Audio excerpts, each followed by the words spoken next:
Hello, everybody. It's the old bear from the Old Bear's Den of Bigfoot. I have received word from a gentleman that I know. Um, he called me and told me that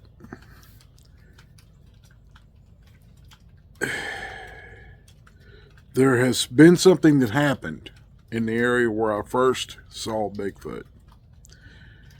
And that story is what I'm going to relate to you. Uh, what I was told by him and the person that did this. I'm not. Ugh, it's a little chilly out here. It's wet and rainy. It's Tuesday before Thanksgiving. It's our deer season here in West Virginia, our rifle season, and I went hunting yesterday. Didn't do any good. Uh, just didn't see one that I wanted to shoot. So it doesn't make any difference.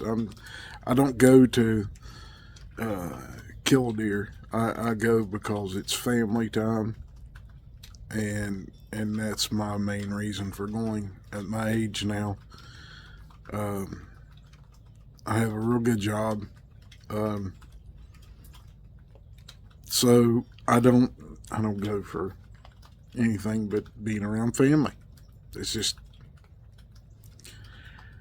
because of my job. I don't get to see my family a whole lot, but I this week I get to see my brothers, uh, my son, grandsons, extended family, cousins, great nephews, so on and so forth. And it's a fun time for me and my younger brother. Um, but back to the account. I'm sorry. I got off kilter. I apologize. Anyway, I'm going to show you this. Throw them out of the way. That Bigfoot right there no longer lives. That is the Bigfoot that I call Scar. That's the one I saw at age 16. And that's the one I saw at 20 feet. And it happened in the same place that I saw it, in a place in Work County, West Virginia. Just on the other end of the ridge. Now, according to what happened is, there was this guy that lives in Parkersburg, West Virginia. I'm allowed to give his city where he lives. He's ex-military. I'm not going to give him, well, I am going to give the branch. He's an ex-Marine, Semper Fi Marine. And he bought into this lease of this property so he can hunt. He watches the channel, and he told me that the reason he wanted on that lease is because he wanted to find out if Bigfoot was real. Well, he found out in a hard way. Now, the guy that owns the lease, and there's other older gentlemen there, told him to stay away from that end of the ridge. And told him on multiple occasions, don't go down there and go hunting. We don't go down there. We're just not going to tell you the reason. Now, I know the lease owner, and we've talked multiple times, and he's kept me up to date on activity in that area.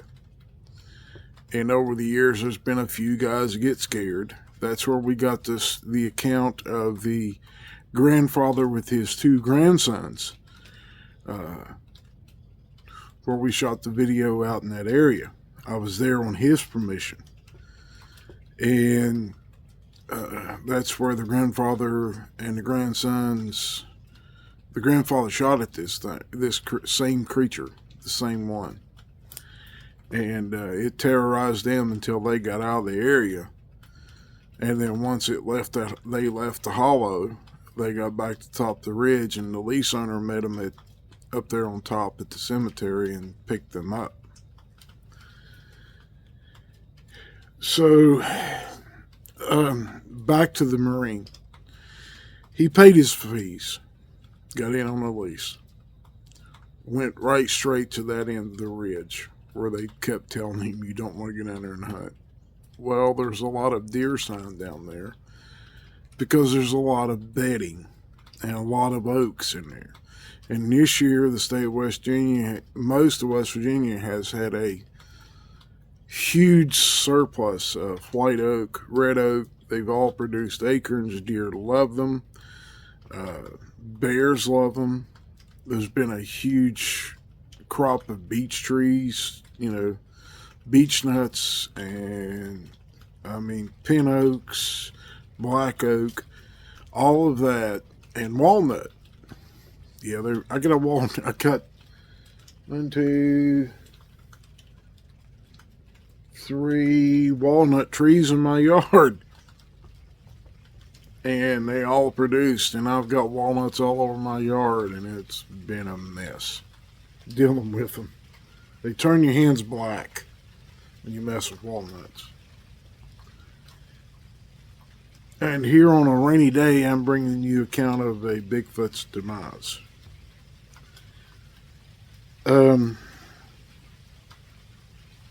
This is it's kind of hard for me, kind of. I'm kind of glad, but it's a little upset. It's upsetting for me also.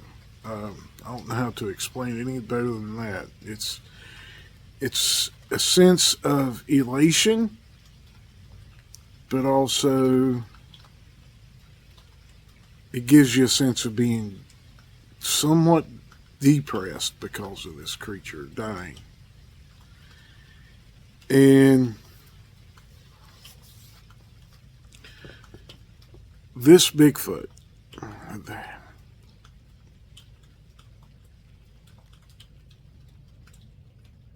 I don't know how old it was when I met it, but it's pretty old now.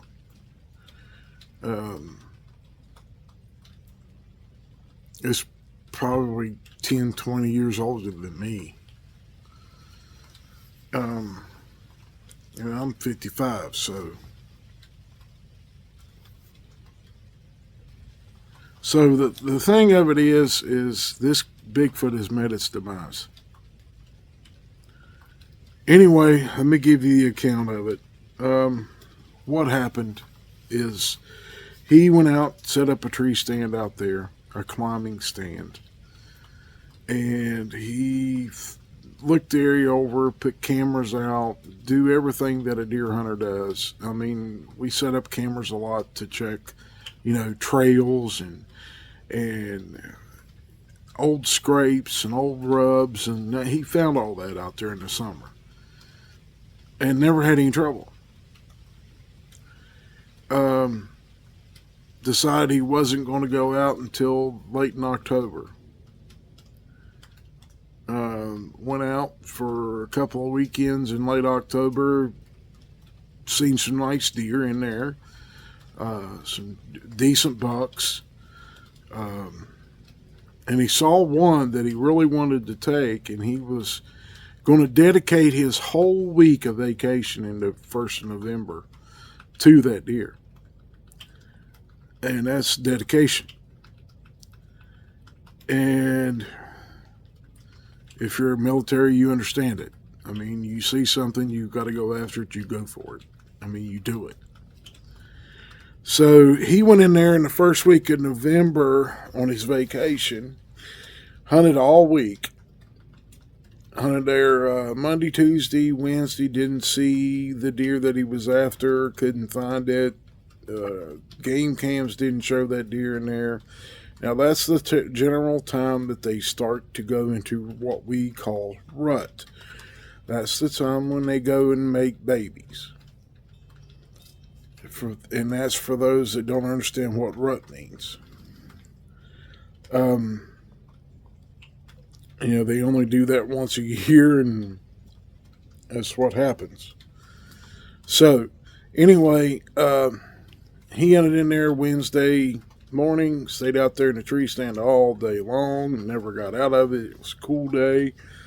Decided to go back Thursday morning. Movie. It was going to movie stand at noon, and he moved his stand at noon, put it up in a little bit further down into the brush area of the hollow, towards the hollow. Now there's the ridge comes out like this, and then it starts a gradual decline. Now where he was hunting was where the decline had started. So he was 3 benches or 3 flats off the bottom. He decided at noon that day on Thursday to move his tree stand down a flat. And he did that. And about 2 o'clock that afternoon, he heard something walking through the brush coming out of the hollow in his direction. And it was making a lot of noise. And he said, I could have swore I heard antler tines clicking off the brush. And brush was head high. So it's about 6 foot tall brush. Multiflora rose, small trees, just kind of thick. And he's 20 foot in the air. He's in a tree stand and he climbs up. He climbs 20 feet up to keep his human scent from going down and settling in the hollow. The wind typically goes across from the far end of the ridge down, and then it goes down towards the river.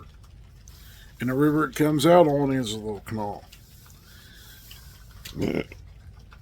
Excuse me. I apologize. Anyway, he moved his tree stand. He's sitting there and he hears something coming. He starts looking down through there in binoculars, trying to pick out, a deer standing still, or, an ear, or an antler tine, or something to tell him that it's that buck that he's after.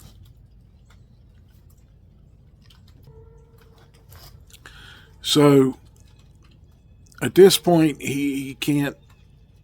He picks up. He can't see a deer. I mean, he's looking kind of low, and he just kind of happens to take the binoculars off, rub his eyes, puts the binoculars up. At this point, he's looking over top of the brush, going into the hollow. He looks through the binoculars, and lo and behold, he sees that face without the strings on it. So, he's interested in Bigfoot. He knows about Bigfoot, but he's never seen one. Well, now he's seen one, and he's seen one that I saw 39 years ago. 1984, December 3rd, 1984. This would have been 39 years on the 3rd of December this year. And he's seen one. And he's looking at it through the binoculars. And he adjusts the binoculars to make sure that he's not seeing things, or that it's not a distortion. And this thing is looking up the hill right at him in the tree. And it kind of squinches its nose and its eyes and bares its teeth at him. Now it's 50, 60 yards away. And this thing sees him perfectly fine, camoed up and everything. Camo on his face, camo hat, unlike me. And he is kind of mesmerized, he said, a little bit by seeing this creature and seeing, the big scar around it. side of its face comes down and through its eye and around where it got been a fight, I believe. Long, because it had a scar when I saw it, and it had been healed up for quite a while. So he goes and he picks his bow up after he laid his binoculars down against his chest because he had them around his neck. He reached over and he grabbed his bow and picked it up, and brought it back in front of him, and already had an arrow knocked. Because as soon as he got in the tree, he knocked an arrow and he got set up and put it out on a hook that he strapped to one of the tree. There was a limb right there about head height, and he put the hook on it, and that's where he had his bow hanging. So at that point, he grabbed his bow, and this thing, Scar, started up the hill. Now, he got within about 30 yards of him. Now, his chest is, it's kind of from right about here up was exposed. Shoulders, upper arms, and this thing's just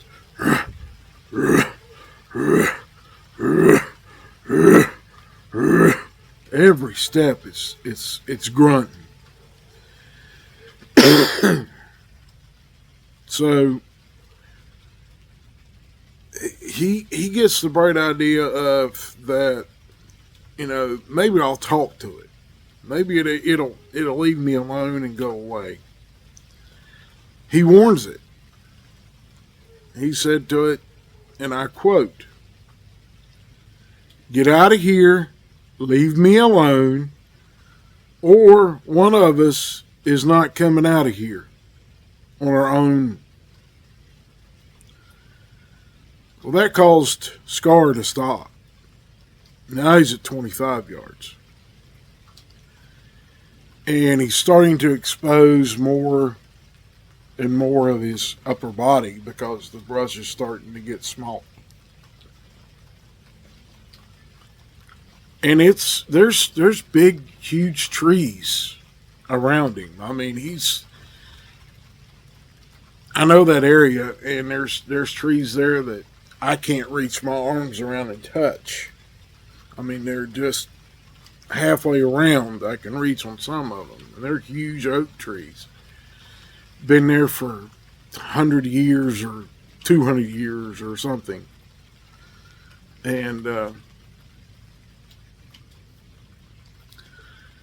so this creature's exposing more of his chest, and it's starting to worry him because he's not stomping. And this creature's, he said, 8 foot, 8.5 feet tall, probably in the 1,000-pound range. Huge arms, huge shoulders, neck, no neck visible. It just because all the muscle that this creature has on it. When I saw it, it was kind of young. It probably in its early 20s, maybe 30 at the most.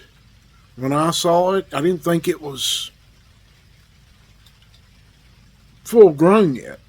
Well, now this creature's probably in its 60s, but this thing is huge. So he says, "Look, I'm not kidding. I will shoot you. I don't play." And it evidently made him mad because he went, boom, just pounded his chest, one with each hand, and started growling.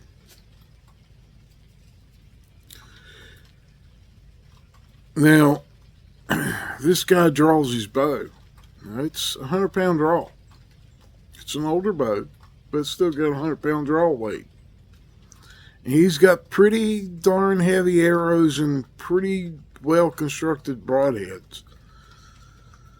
And this creature grabs a tree, pulls it out of the ground, and slings it at him. It hit the steps not steps, but the foot platform on the tree stand underneath it. And it bounced and hit the ground, and he looked down, he's like, oh. Now he's having second thoughts here, and which I would have too, about the situation he's in. So he then said he drew the bow back and anchored his shoulder to hold it. And he's holding it, and he's looking through the peep sight of this bow at this Bigfoot. He's got the pin exactly where he wants to put the arrow on this Bigfoot.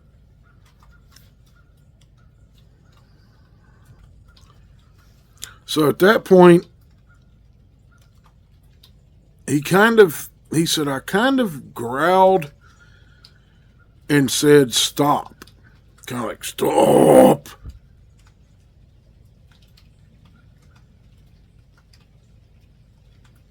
Not the Bigfoot, the Marine. And the big one stopped. Scar stopped. And now he's got everything from about the middle of his belly up exposed. And he grabs another tree with his right arm, breaks it off, and the guy says, that's it, and releases the arrow.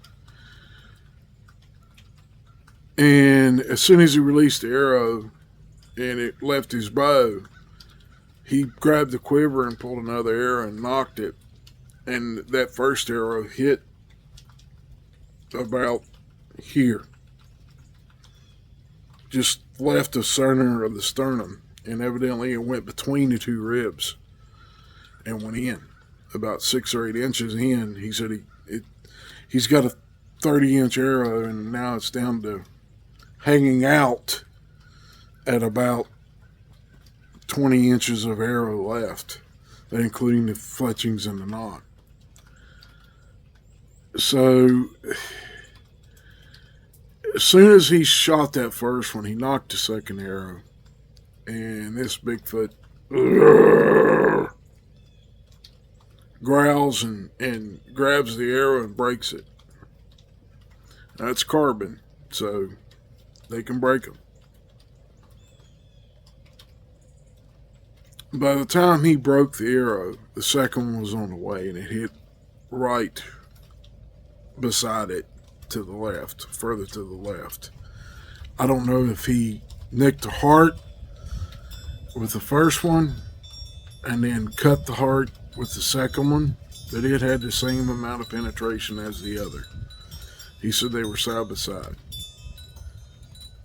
Well, the Bigfoot starts wobbling.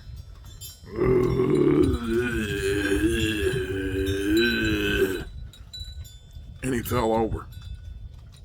And when he fell over, it shoved the arrows further in because he hit the ground.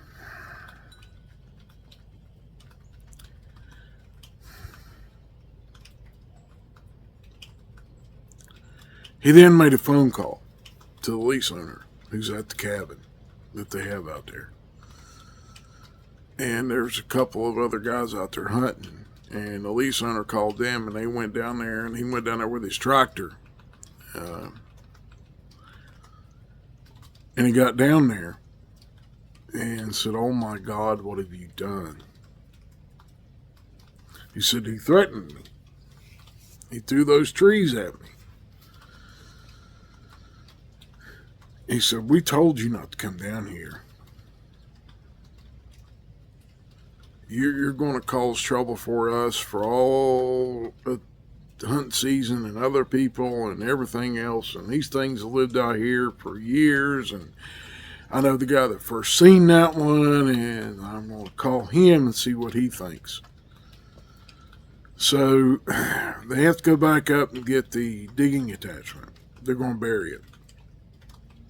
And I asked him if he buried it and if I could come out and take samples of this Bigfoot. He said, no, I think because we buried it and put rocks over it, that they didn't attack us. Nothing went on at the cabin. Nobody's had any trouble. I've not gotten another phone call. I got this phone call this past weekend, or last Friday, about this.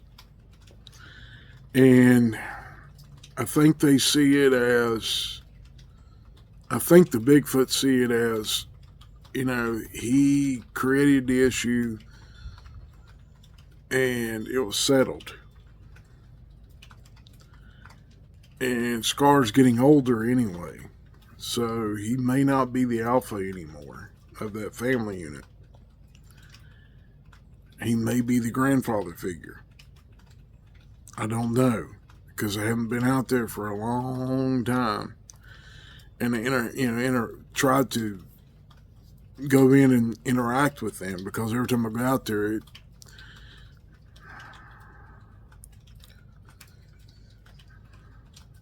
I get the heebie-jeebies when I'm out there. I don't know why. I just don't understand that. But this Bigfoot no longer lives. And I can understand why he did it. I talked to him, talked to the lease owner, I talked to the man that took the shot. He's a good Marine. He's ex-military. He made a decision that he stands by.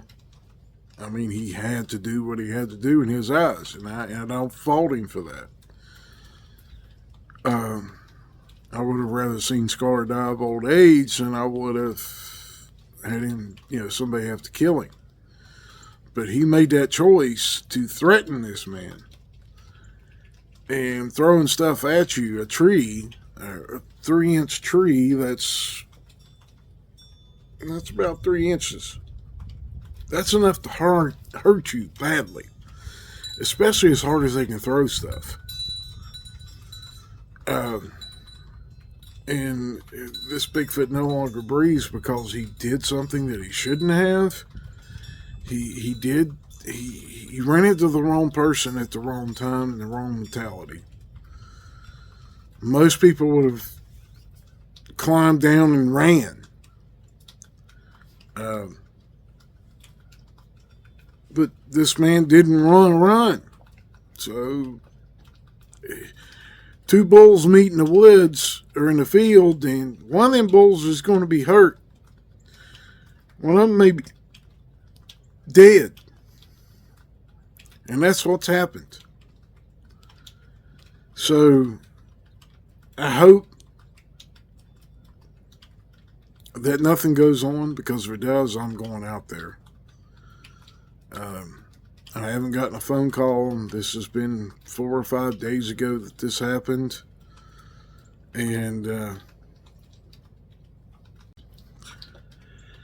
sorry, I might put this video together. My wife called, so I might have to return her call. So I just figured I'd let everybody know that the Bigfoot that started all this for me no longer breathes. I hope you enjoyed the video, and I'll put the pictures of Scar at the end of the video. Well, they're not actual pictures, they're drawings that I had done. And it's a sad day for me, but also it's a joyous time for me. I hope y'all enjoy it. And just letting you know that 2 bulls met, 1 won and 1 lost. Y'all have a blessed day, and we'll see you on the next one. Bye-bye.